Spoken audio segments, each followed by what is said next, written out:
Now that you have a clear goal, the next question is, where do you start? You start with the people who are easiest to recruit and most likely to commit. You see, recruitment is not about reaching everyone. It's about moving step by step from the closest circle outwards. Let me share with you an example of 6 tiers you can use to plan your recruitment for the easiest recruitment targets for the best results. And you'll see you'll go from the easiest targets to the hardest ones. Strategic way to approach this. Tier 1 would be your current members, if you have any at this point. Because your current members, they already believe in the cause. They already trust you. There's some relationship there. So your first job is to reconnect with them and recommit those who are maybe not active enough. They are your easiest, fastest, and the most reliable source of support to begin with. Then, your next level, tier 2, would be your sympathizers. These are people who already know you and your organization, and they're much easier to recruit than strangers because you already have some kind of communication with them. Maybe it's your Instagram, maybe they're on your email list, maybe they follow you online, maybe they have been to some of your events. Many of them probably already have a relationship with at least one of your members, maybe with you.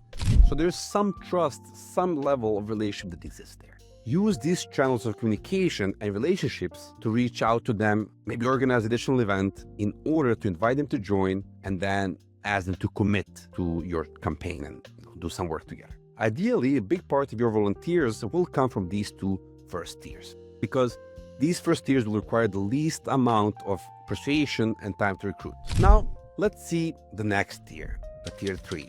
These will be the personal networks of your members and sympathizers, friends, family, co-workers, neighbors, so forth. You're expanding following the lines of relationships and trust. Your members and sympathizers will know who might be a good candidate from their personal networks who might already share similar values. Here's an example. Maybe you ask each volunteer to bring 2 people from their network to your next event. Because there's already a relationship and trust with the person who is inviting them, that might translate into commitment, and maybe they'll join your campaign on your cause.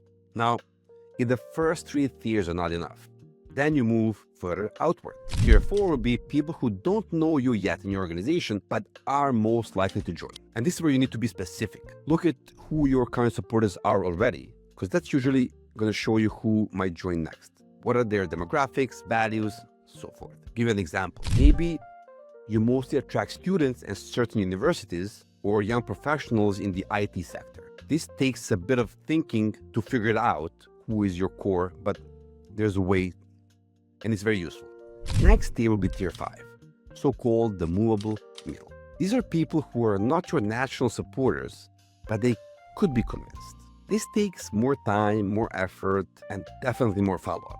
So you would go to this tier only after you work through the earlier tiers, or maybe your goal requires to reach out to these people too. And sometimes there's even a next tier, tier 6. These are people who maybe even slightly disagree with you. This is more difficult, but it might be useful, it might happen, especially if you're focusing on a single issue. To give an example, in Serbia during an ecology campaign, we recruited people across political spectrum because the issue was clear and the issue was shared. It was ecology, and many people, even who wouldn't usually support us, would join us. One more thing, in-person recruiting usually creates the strongest commitment, but your online communication should support your work on the ground too.